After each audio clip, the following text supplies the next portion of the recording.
Good evening, everybody, and thank you for joining us for this event this evening. My name is Stefano Evangelista. I am one of the English Fellows at Trinity College, and my work is on the 19th and 20th century. And it is a real pleasure for me to be able to introduce my colleague, Lynda Mugglestone, to you this evening. Lynda is Professor of the History of English in the English faculty. She is a Fellow of Pembroke College, but she also has a Trinity connection because she very kindly also teaches our first-year students history of the English language. Now, Lynda's research is very much about the intersection between language, culture, and society, and in particular, she's worked extensively on the history of dictionaries and the history of pronunciation, so topics that I think kind of we can all relate to, as it were.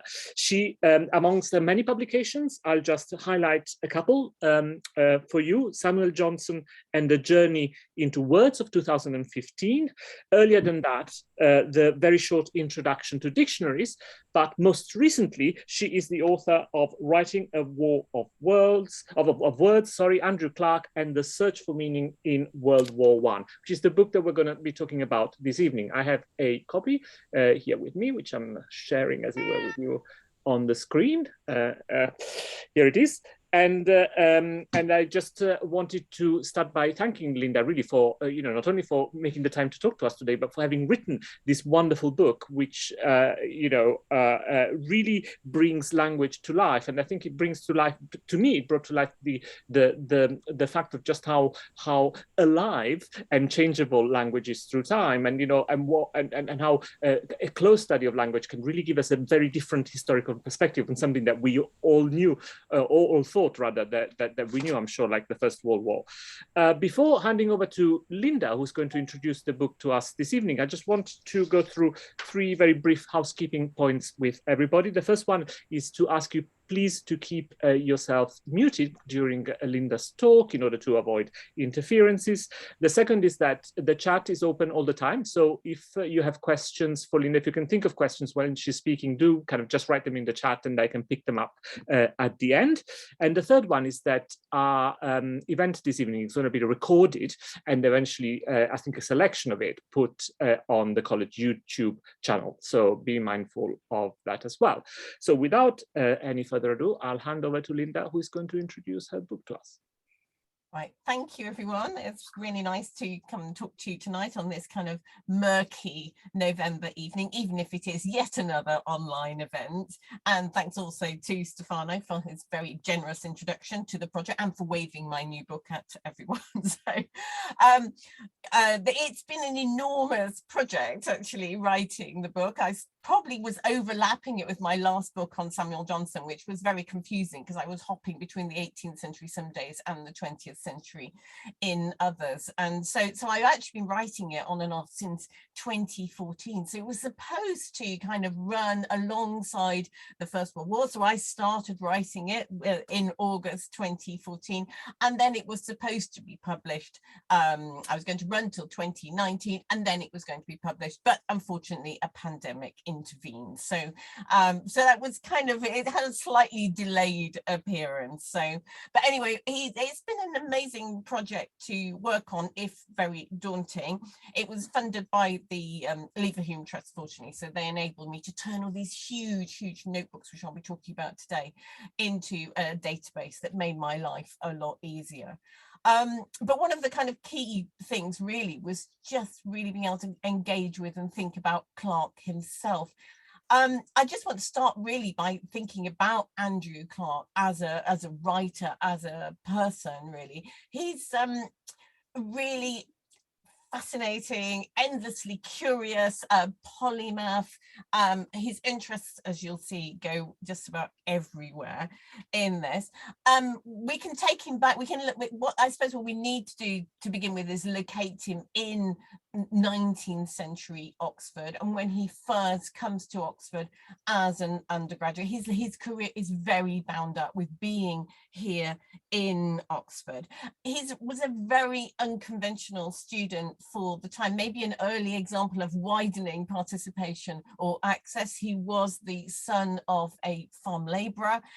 He was an orphan. He was brought up by his grandparents on a remote farm in Scotland, and he funded the first year of his studies in Oxford, studying classics, by doing shorthand transcriptions for the local press before he got here. So he was definitely not the kind of conventional Victorian candidate for classics, maybe, but he had this absolutely stellar career, coming top in his first year exams, and then as a lucky break getting a very generous scholarship to Lincoln College, which he stays attached to Lincoln for the rest of his life, in effect. So initially as a student, he gets another first, he stays on to do research, he becomes a fellow, he becomes chaplain, and eventually he leaves Oxford to take up a living in Great Leys in Essex, which is also in the gift of Lincoln College.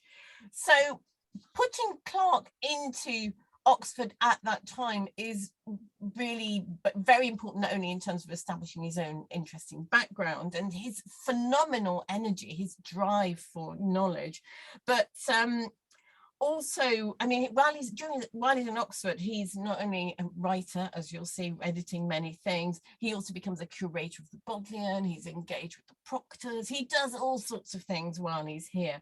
But I suppose what we can also link him to are other key aspects of Victorian Oxford, and in particular ones that influence his work in Words in Wartime in fundamental ways.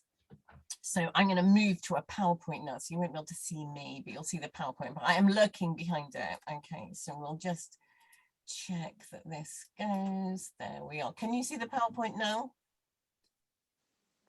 Yes, excellent, because I can't see what you can see. Great, that's wonderful. Okay, so in particular then, what we can see is, I want to move back again, Victorian Oxford then, is particularly marked, particularly for someone of Clarke's interest, by the rise of this then. To be in Oxford in the 1880s then was also to be witness to this great national enterprise that was unfolding on Clarendon Street at Oxford University Press, the thing that was going to be the future Oxford English Dictionary, and which began at the London Philological Society in the 1860s. So its original title was this, A New English Dictionary on Historical Principles. And this keyed into its, main theoretical departures. Each entry, its editor said, was going to be a life history, a narrative of time and change, while it also aimed to be an inventory, a vast biography of each and every word within the language as a whole. And it also depended critically, you can see where I'm coming from in a minute, on a vast volunteer effort. A dictionary like this doesn't write itself, okay? But there was this principle that rather than having, it's not yet the era of the professional lexicographer, but what we have instead is this vast drive for volunteer readers, for volunteer effort. So in particular, then we can see this statement, we do but call upon, the English, upon Englishmen, no less, in fact, to write their dictionary for themselves, as one of the early editors declared. So it became a kind of really intriguing exercise in kind of democratic philology, we could say, in which words were going to be seen as a kind of prism of time, so we could read language and change through each and every entry. And this predictably elicited Clarke's interest, along in fact with that of many of his colleagues. Actually, we can actually map quite a lot of Victorian Oxford in the way they're contributing to the dictionary at this point in time. So for Clarke then, while he's writing, lecturing, examining and curatoring, or whatever the appropriate verb is there, he also very quickly became an established volunteer on the Oxford English Dictionary. So first as a reader, a role that came, as you can see, with precise instructions. So he was told, for example, to make a quotation for every word that strikes you as rare or obsolete or old-fashioned or new or peculiar or used in a peculiar way. You know, and also, you know, to take special note of passages which show or imply that a word is new or tentative. So these kind of instructions, then you don't just read for pleasure anymore, you read as a historian of words, directing particular attention then to the ways in which time and language intersect and how we might document this. And perhaps even more predictably, Clarke was not content with just reading for the dictionary, but was very soon active behind the scenes of the dictionary as well, working as a critical reader, reading proofs for the editors, and corresponding with most of the editors, and particularly James Murray, another brother Scott, as Clarke declared, and who became the senior editor of the OED until his death in 1915. Seen with hindsight, though, as we'll see, Clarke might have been taking some of these instructions a bit too literally. When Herbert Coleridge, for example, writing of this first foundation of the OED, urged this kind of spirit of democratic volunteerism so that people would collectively build up materials and metaphorically write a national dictionary for themselves. He probably had not envisaged someone like Clarke, who, as in Words in Wartime, decided to do this quite literally, uniting then the OED's methodology, which he'd laboriously worked on over the years, with his own individual reading programme and his own collective endeavours, plus some further innovation where he decided to get rid of some things that he didn't really think worked for the OED and to introduce his own methodologies. So he liked to introduce, for example, place names and brand names and adverts and things like this. And in particular, what we can see that he decided to do was focus not on great writers and canonical texts, which dominate the first edition of the OED, but instead he decided to read extensively in newspapers, ephemera, and advertising, in recording or in trying to record real-time change across the First World War. So, and rather than preparing this as a kind of, you know, a print project, something that he would eventually publish, he decided right from the very beginning to craft in a set of notebooks. So notebooks then offered him, as he realized right from the beginning, a really valuable autonomy. I mean, anyone who's tried to write a book will know that one has the hazards of how many words can one fit in, how long can a chapter be, etc. How many notebooks? As Clarke realized, if you did your own notebook project, then, and intended it to stay in notebooks, you could include as much and whatever you wanted. So see, this very deliberate move then to notebooks and a kind of lexical scrapbooking, replete with clippings, snippets, wrappers of soap, cigarette packets. For Clarke, anything and everything could in practice be a text, providing he could date it, provide it with an attribution, and amalgamate it into his historical record. And critical too was his deliberate narrowing of the historical focus. So rather than the vast sweep of time at which the OED was going to aim, Clarke devoted himself to a single tranche of time in a project that eventually spanned the summer of 1914 to the end of 1919, ending in fact then in another pandemic and the language of the Spanish flu, and words like the thunderstroke attack then, another otherwise unrecorded word, which Clarke tracks here from the Daily Telegraph in 1918. So this idea of collecting them, this decision to kind of curate different forms of value as ascribed to very different types of text, was to be really distinctive and also decisive in what Clarke tried to do. He directs attention in this incredibly hospitable, inclusive way. We get the language of food, we get the language of fashion. So a few examples here. So for example, documenting on a number of entries, the popularity of the cartridge button as we can see, which is going to, he thought, replace all the present varieties of button. This is a clipping from another newspaper, or the popularity of the colour Joffre blue there. Immensely flattering to fair women, we are told, and capable of making brunettes look like little goddesses. Another clipping from the Daily Express here. Not to mention items like, none of these end up in conventional lexicography. So this is why Clark is very interesting. It's a host of forgotten words. It's an alternative history of language during war.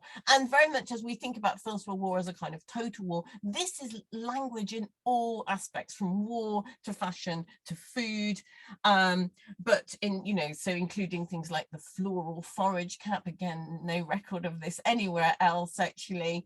OED cites instead Voil's military dictionary, the undress cap worn by infantry soldiers and known as the Glengarry forage cap, but it definitely wasn't floral. So this kind of idea about military, you know, the idea of military fashion was something which he found quite perplexing, but he thought it needed to be recorded nonetheless.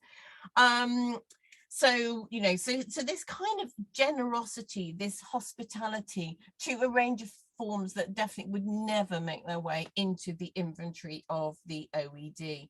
And we can, you know, so likewise, language of gender, this is the idea about the lift girl, for example, yeah, lift boys in the OED, but definitely not lift girls, or girl page boy, another innovation for the war. Or the first call girl, meaning here a female who in theatrical productions assists the prompter, because all the boys have headed off to the war. So is this interest in these intricate, tiny details cumulatively build up? So, you know, when we can see this also in terms of, you know, how do we even talk about war, for example? So, you know, in the beginning, I mean, now what we call trench warfare, obviously people were not using the language of trench warfare at the time. And in fact, what was most common was to refer to it as a new meaning of siege. So OED1 had just published the entry for siege, and it was immediately out of date, actually, because for the OED and dominant meanings at this time, siege meant you had to surround something and you had to cut off all communication. But in wartime use, particularly, as you know, as Clark says here, siege war, compound noun, much in favor, September to November 1914. Sieges implied stasis, not enclosure. And this has become a new meaning of a regular siege war, which just means the stasis of trench warfare. And there's endless clippings which he collects up saying this new meaning of siege, this new language of stasis for a war that is not a war of movement, but one that's just stopping in the same place, but it's not enclosing, and communication carries on. So the OED was sometimes, as Clark realized, out of date almost at the very moment of publication. And he also tracks a lot of, you know, because alongside we as I said, we always think of trench warfare, this is what it is, but there's loads of alternative terms if you look at language at the time, this intricate tiny mapping of every detail that Clark was going for. So is it a barbed wire war, for example, or an underground war? You know, so there's a, you know, that nice example I've given at the end of my slide there from the Scotsman. This is siege warfare, as everyone knows, but it means holding the line of trenches stretching from the Belgian coast to Belfort. You know, so meaning is like literally changing in front of his eyes, and this is what he finds so exciting, you know. So that's kind of very interesting, really. So and what he does is collect them all up into these kind of little tiny scrapbooks, actually, all handcrafted and housed still in the Bodleian, in the modern manuscript collection, which is exactly where Clark put them in the Victorian, well, in the early 20th century, and the last volumes were deposited in 1922. So this handcraftedness is a really interesting aspect of Clark's work, this materiality. He often, as I was saying to Stefano before, he has real problems with gum. He often gets very annoyed with the manufacturers of gum because they distort the color. You can see it on the second page that I've given there. They distort the color of the clippings that he puts in. Actually, he's very worried about whether his collection of language in time is going to be subject to the problems of time caused by gum that was not up to standard. So again, it's a fascinating project in that it's kind of almost looking back to the methods of Samuel Johnson. I have to get Samuel Johnson in here every now and then, as you'll see.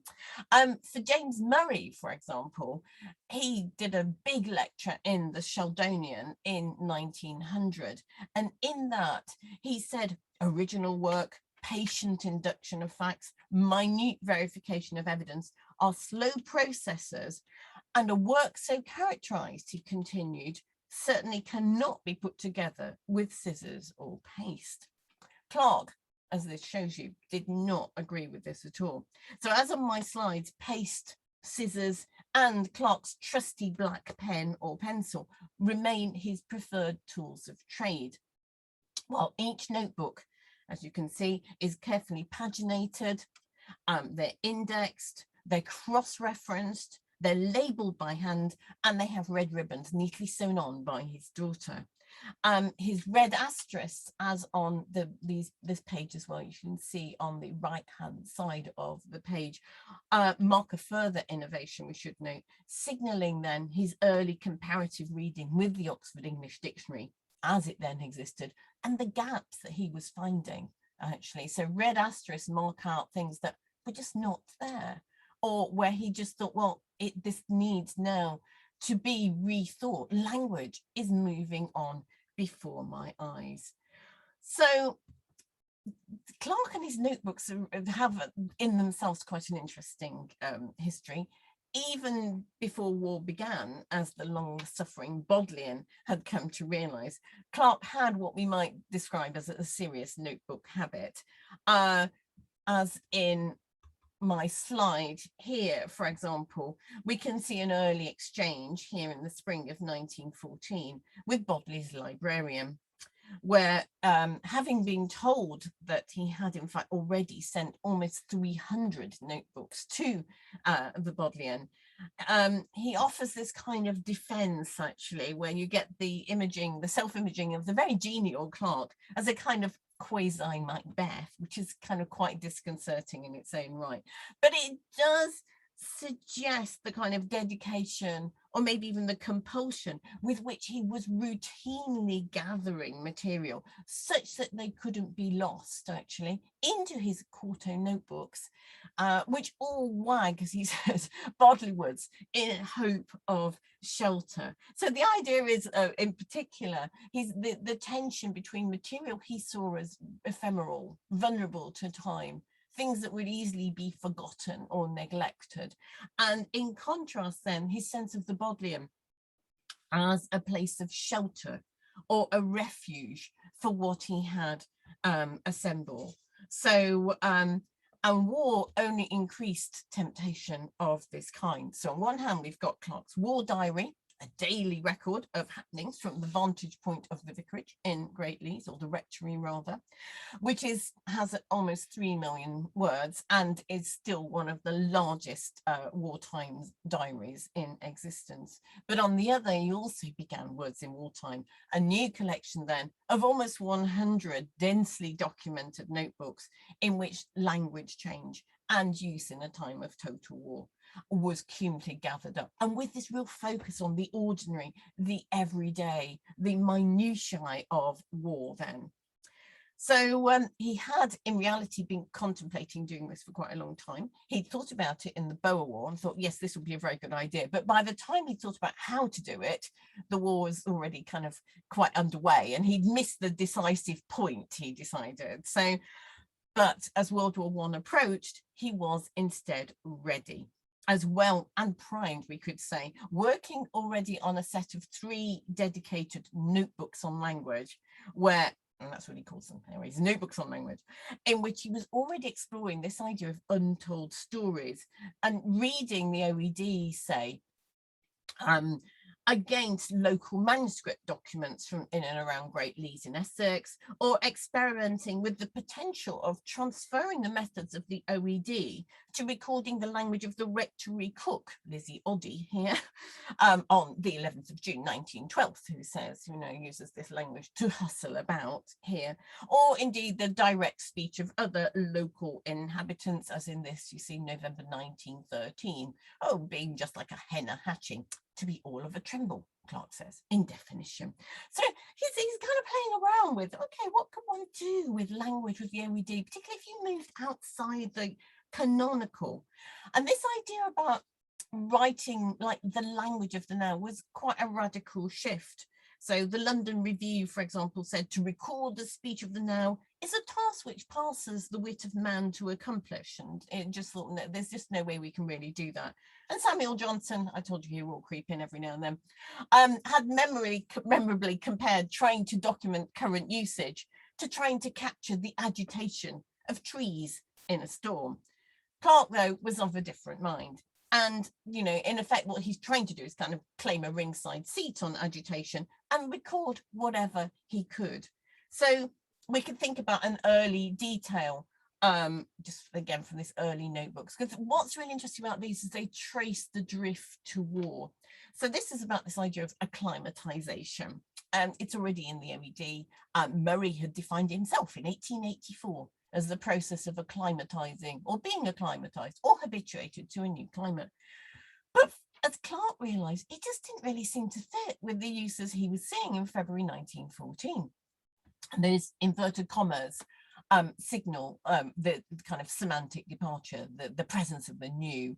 And so here's a little quote that he pastes into the notebook from the Scotsman again. And you know, and technically this is an article about the Franco-Prussian War, but as Clarke realized, it's actually permeated by far more immediate forms of history. So acclimatization, as he notes in the margin, of this kind was actually, it's political. It's based in discourses of power and attempted compulsion, in concepts of national identity and resistance. He redefines then with careful attention to the historical moment and gives us that definition at the bottom. Acclimatization, says Clarke, now means the endeavor to compel Alsace-Lorraine to become Prussian in sentiment and aspiration. So, and this is again, this idea about recording the now. So it's this focus on living history, on meanings that might survive just for a month or a few years. It might just very, very swiftly disappear.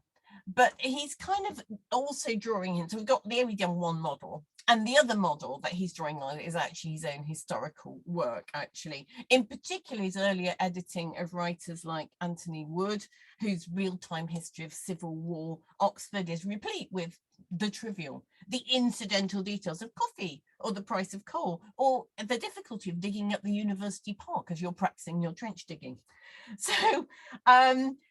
Or likewise, you know, his work on John Aubrey's Brief Lives, who's on my second bit of this quote, where Aubrey set out his own really influential, evocative principles of how you might write history in ways that stress, above all, the idea of the minute, the tiny, the close details that might make up history. And for Aubrey too, he really focused on language. As Aubrey says, the spoken word dies even as it is born, and it leaves nothing behind it to take bodily shape and to survive. If you don't capture these fugitives in writing, he said, they quickly flee the memory. So time, timeliness, the fragility of knowledge, of human memory, were really enduring preoccupations, both for Aubrey and especially across Words in Wartime for Clarke. So what we've got then is from the summer of 1914, and in this vast, immense collection of words in time, we can see these sorts of ideas being harnessed to new ends, so that the historical methods of the OED join with attention to the tiny details of life. So war then not as lived through great writers and poets, but through this focus on the ordinary, whether it's letters in the front that were routinely printed in the newspapers. You can see Clarke merrily annotating away here, or say the forms of advertising by which war itself comes to be commodified. So you can see here, he likes the word stormproof, but also he's noting down the word trench cape yeah, and one of many words was trench that Clarke records, and that again is not recorded anywhere else. Or we can, you know, one of my favorite ones is Trench Tour, which is advertised in 1915, spring of 1915. So you can go, you know, subject to military contingencies, you can go on a trench tour, a little holiday to the front. So what's striking is the way in which history and the history of words can be told in really different ways. So we can have his focus on Zeppelinitis, for example, and indeed Zeppelinitis, a solution to those anxieties about what you might wear if you're caught in a Zeppelin raid. You need to leave your house in the middle of the night. A Zeppelin 90, if you're female, is the answer. Or a Zeppelin barometer, where you can just work out whether a Zeppelin is coming. So he thought Zeppelin barometers were really interesting. And so we have quite a few annotations about these, again, not in conventional histories of the language, and indeed of conventional histories of the war. Or indeed, you know, things like you know, the barometer, which I quite like, the recruiting barometer that he comments on outside the Manchester Town Hall, which tests the recruiting temperature in the city. So the inventory, in essence, of the OED and the inventory that Clarke provides just do not agree at all. He's just very alert to these kind of momentary shifts in usage that make it just so fascinating.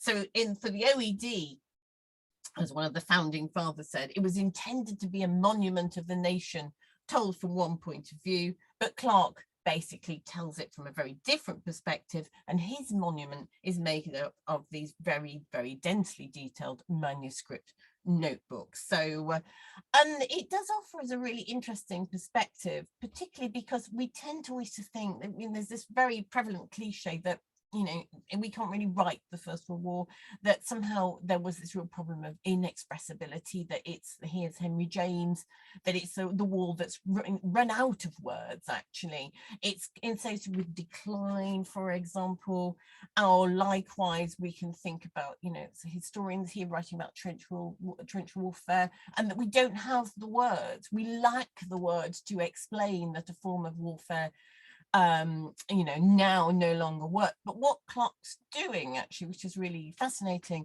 is actually taking us into, well, you can't just stop talking about these things. There are words that are being used all the time, and what he's doing is trying to document them as he sees them. So you get all sorts of things, actually. So we can find the history of being masked in World War I, for example, and the need to buy your gas poison protection face mask. So there are some interesting synergies with our current situation, you know, or we can even see things like the blackout, again, conventionally associated with World War II, but as in the modern OED. But actually, there's an extensive language in Clarke's notebooks for the need to conceal buildings, cars, even bicycles. They need dimmers, from the idea of aerial attack. So he has many notebooks about aerial attack. And the thing is with Clarke, he is just endlessly curious about language and use. So some notebooks are alphabetical, and then somebody thinks, well, actually no, I'll have a thematic notebook. You know, could I do multilinguality in one? Can I have a notebook on India? Yes. On Indian English? Yes. On German? Yes. So he just goes, you know, this is the joy of the notebook. And as the shelves of the bodleian filled up, you can see the kind of extraordinary wealth of detail that he amasses. In the end, just to kind of conclude, really, he did feel rather sad about the project, actually. He felt that, you know, could a single person be like Johnson? Could you actually really capture language in this complexity as a single-handed endeavor? He sort of regretted in some ways what he'd done. He felt that maybe rather than defining the same words over and over again and kind of mapping how change happened, maybe he should just have carried on and kept all his clippings to the end of the war and then sorted them out properly, and, you know, and just kind of been more like a conventional lexicographer. And he was challenged too by the sense that, you know, just how much could any individual really collect, and particularly, and this has also got interesting resonances for now, you know, he had this sense of like, you know, in the beginning of the war, there were all these endless, huge articles about, okay, here's trench warfare, and these are all the language, here's the language of Russia, etc. But it became the new normal, and it's quite interesting now comparing it with COVID. In the beginning, we had these articles explaining viral transmission and R numbers, etc., and it's become kind of normalized, and we can see lots of newspapers commenting on this. You know, what the Times described as the monotony of war. What once might have been remarkable was now just the same, a routine of war, it said, as well as of peace. So Clarke also found himself running out of that kind of extraordinary wealth of detail that he had in the beginning, because trench warfare was just kind of become normal. Aerial warfare, though there are tanks, he did quite like tanks actually, and you know, so there are all sorts of bits and bobs actually which he collects up. So he kind of ends in a sense of disillusion, really, even if, you know, as in this one, he can still offer lots of surprises for us. And so I think that's maybe what I was trying to do with my book, in a way, was kind of offer some kind of reclamation, really, for Clarke, to kind of prove the vitality and validity of what he was doing, and particularly this really innovatory nature of what he tried to do, to get us to rethink the past and to think about the First World War as involving children and women, as well as actual warfare and the language of conflict itself, or illness. Just about everything is in there, really. Almost every page of every notebook, as I discovered in this daunting project, is replete with arresting detail. But I think the kind of key thing about Words in Wartime is that it just invites us all the time to reconsider the value of the kind of things that we repeatedly dismiss, really almost as valueless, and inviting us to reread the past in new ways. And this, you know, to really sort of think about this extraordinary diversity and richness and individuality of what is definitely a very unique collection. Anyway, I'll stop there. Thank you. Thank you very much, Lynda. That was a fascinating introduction. Thank you very much for opening up this material to us. I certainly have lots of questions, and I can see there's already a question in the chat. So just to remind everybody, or a couple of questions in the chat, I should say, just to remind everybody, you're very welcome to use the chat to ask questions, or indeed, you know, since there are, you know, kind of, I don't think there's a kind of an enormously kind of unmanageable number of us, you can actually also kind of, you know, come in live, as it were, if you want to ask Lynda a question directly. So we have a question from Clint about slang. Clint, do you want to come in, as it were, unmute yourself and ask Lynda directly? Well, slang keeps changing, so obviously he could only include slang from his period. So actually, his dictionary is a kind of compendium of slang from the time when he lived, which can be fascinating. But he is including, I assume, terms that we don't normally use in standard English. Yeah, he's got lots of trench slang. He's also got lots of, you know, kind of urban slang from how people are talking about war within the cities. I think we often tend to think about First World War equals trench slang, and I think he's really interesting in arguing for a far wider perspective. But you're absolutely spot on. It's a time capsule, really, a kind of buried treasure of language just at that time. And it actually proves that whole ephemerality, because I've seen many of the uses he records would just disappeared very, very, very quickly. And there's loads of like adverts on things like using what were topical words, like nibbling. So to nibble was to advance by tiny degrees, as in a war, and it became very popular from French at the time. And so you would then get, you know, little, you know, ads for Tuffy saying everyone's nibbling, and these are all jokes, like in jokes, but then 4 years later no one will get them at all, you know. So yeah, that is absolutely right. It kind of is there and then it goes. It's an image of how rapid language changes. Thank you. Great. Sarah. Hello. So Lynda, I don't know if you said, but if you were reading this alongside Clarke's diary, does it reveal how much time he actually spent doing this? Because he was presumably still working as the rector of the parish. Yeah, absolutely. I have no idea how he does.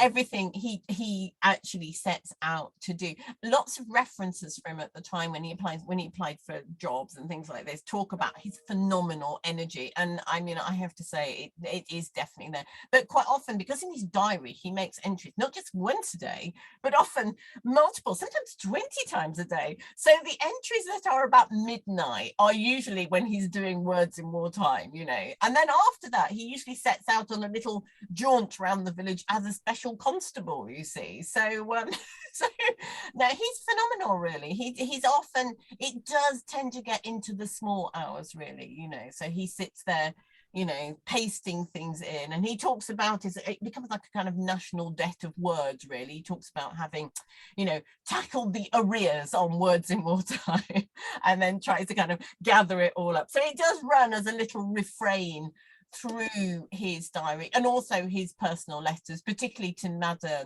at the Bodleian, the Bodlei's librarian, where he becomes very, you know, kind of disheartened about the project. But he's like, oh no, I've been working, you know, till 3 o'clock last night doing all of this. So yeah, it's very laborious. It really is. You know, now we'd have computers, and I mean, I couldn't manage all of Clark's data without a database, but I mean, it is very much of that time, you know, with everything has to be cut out. And obviously one of his daughters was living at home for quite a long time during the war, and I think she was also part of this in practice, not only sewing the labels, but I like to think she's out there with the scissors as well.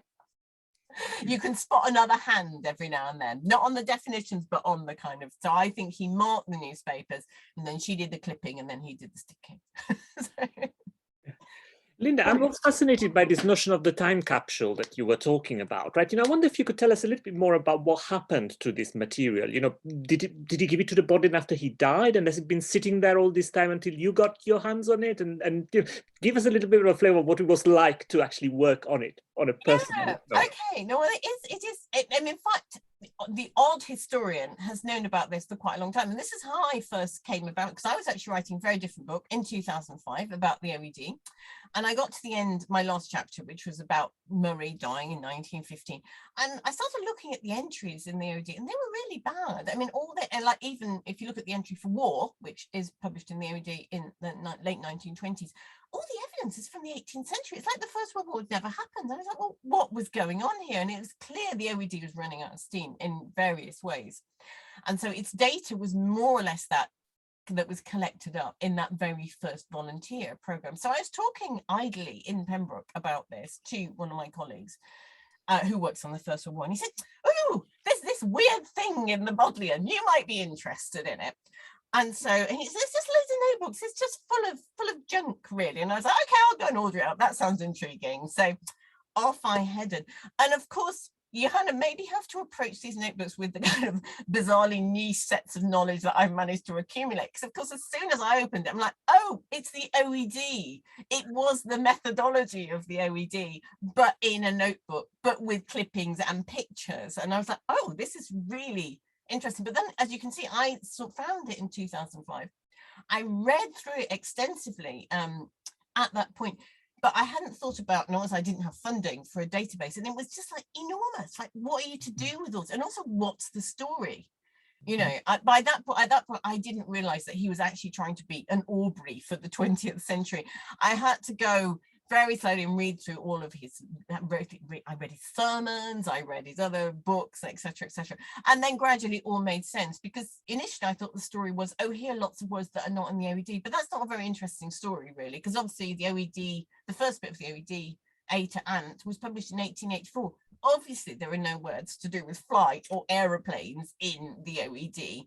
Aeronautics in OED 1 is about balloons, you know. So, so it wasn't a very good story, but actually, as I kind of read more and more and read the diary, so it was kind of running alongside lots of other projects for a really long time, until I was like, okay, now I know what the story is. And then I got funding to make a database, etc., etc., etc. But it took a long time to work out, you know, because of course it's just so big.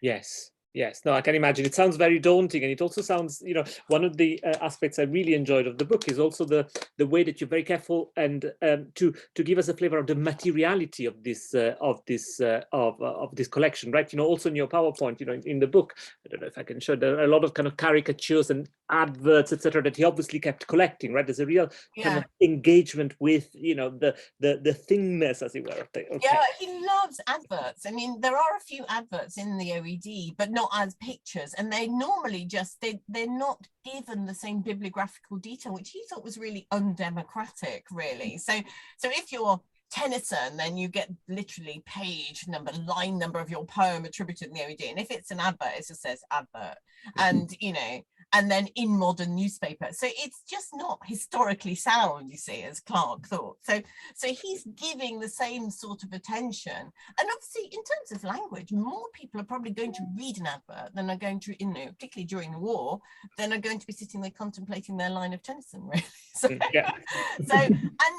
advertising is just so full of ephemerality. You can map the war through advertising. It tells its own story. So that became very interesting, and he was very interested in pictures as well. He often, and particularly the way in which, as you get, say for example, many Indian troops, then you get lots of adverts with kind of early diversity. Where you end up with like, I don't know, Murray's mellow mixture, which has then several Indian soldiers mixed up with a Russian, mixed up with some English ones, which is imaging the mixed nature of the solidarities of war. So it's amazing, really, But yeah, it was tiny thousands, tens, hundreds of thousands of tiny details. And without a database where I could tag all of this, it was, definitely very daunting.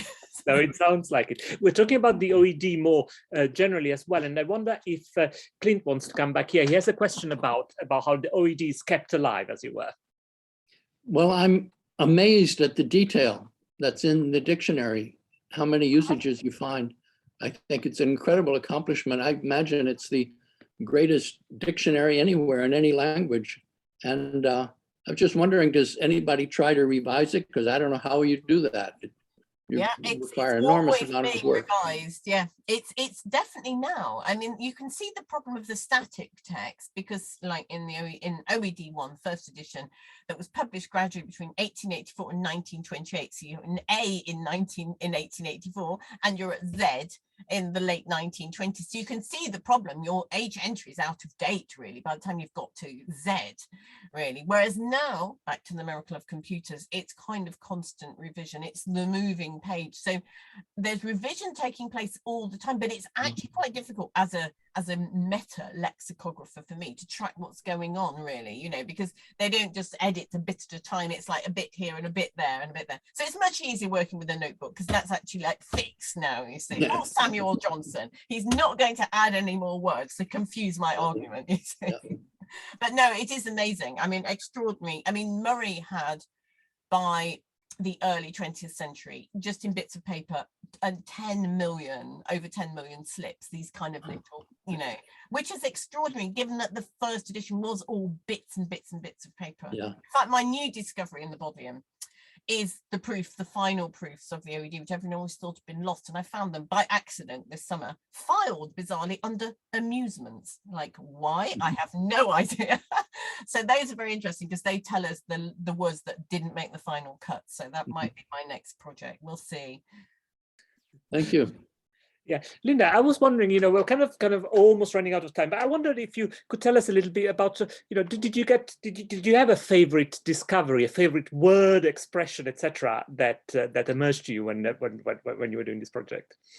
I don't know. There were just so many, really. I was very fond of the little leaflet that one of the parishioners in Great Leys gives to Clarke, and in it says that it's actually very dangerous for the nation for people to be collecting material, because it could fall into enemy hands. And obviously this is someone who's very suspicious of Clarke, so they dropped it off at the rectory. And what I really like is then Clarke goes through it, annotates it, and sticks it in the notebook. And so that one always makes me laugh every time I come across it, actually. So, you know, and it's just like, you know, the idea. And also, I like all the other bits where, I mean, no piece of paper was safe from him. There's another bit of paper that I rather like, is where he says, I was walking down Turl Street and I found this outside the newsagent. I've taken it to preserve it from oblivion. And so, I mean, it really is extraordinary. And then there it is, you know, and it was actually about sending cigarettes to the troops as comforts. And he was very interested in this idea about the expansion of the word comfort, that rather than being an abstract, it was a physical thing, and a comfort could be a cigarette or some socks or anything, but it was something that was transferable to the front. So there you are. So he just, you know, is all these kind of things. And he got very annoyed with Oxford because he felt that we were not making sufficient records of what was actually happening at the time, because he'd written another whole set of notebooks about Oxford in 1913, not knowing a war was going to come. So he was going around the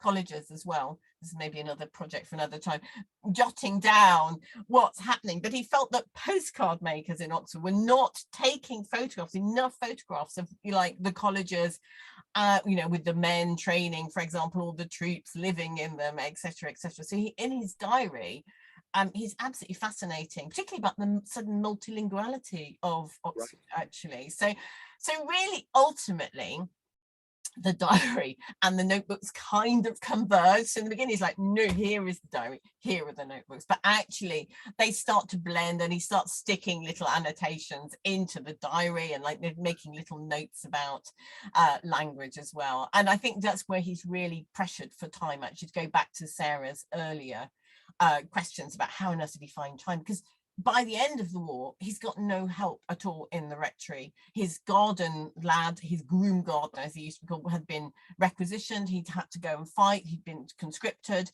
So Clark kept saying, you know, that he was desperate for some chance of reading and writing, but actually what he had to do was saw logs, you know, and chop firewood and groom the pony, because there was no one else to do it. And that's a very interesting aspect of the end of the war, really. So, and part of that sense where he feels he's failed because he no longer has time to do justice to the project that he'd set out to do. No, that's fascinating. Thank you very much. I mean, I think, you know, hearing you talking about this project really brings him to life, right? You know, in a way, his eccentricity, but also his foresight. You know, it's a really intriguing mixture of the two things. Yeah, I think that's right. Because I mean, the modern OED now doesn't do so much literature. I mean, it is more to do with popular discourse. It's the idea that real language is the stuff that's everywhere. It's not the great writer. It's not the poetic line. Those kinds of, but they are there, but they're not the kind of the dominant voice anymore, actually. So Clark was almost like looking back to the past and being a kind of quasi Johnson, like underlining things in books, but except he's clipping them out, which Johnson didn't do. But then he's also looking forward to this much more kind of democratic form of representation, and really interested in gender and race. I mean, he's interested in everything, really, which, yes, made part of the complexity of the project. So yes. As I say, you know, we're unfortunately running out of time, but I'm glad you mentioned gender now. It's another one of the things that really struck me when I was reading the book. Also, the whole loan of foreign words and how the war provides an opportunity for kind of the arrival into English of foreign words, and just the sheer creativity with which people use them, you know, kind of whether for caricaturing or yeah. I mean, I love whole chunks of the Daily Express being written in French. Who would have thought it? You know, it's amazing. You know, so, you know, speaking French was your sign of solidarity. You get advertising for soap using the word savon, you know, and on the idea that this was, you know, this showed our kind of allegiance, you see, definitely kind of pre-Brexit narratives, I feel. That's right. Yeah, and I love the fact that the very expression world war has a Germanic kind of ancestry to it, right? You know, it's an instance, am I right, of the tendency to Germanize, as it were. Yeah, there's loads. He's very attentive to the language of, you know, because German words, so French was very popular, but German words became a kind of a new stigma, and there was a lot of sense that, oh, you mustn't use the word like kindergarten because it was too German now.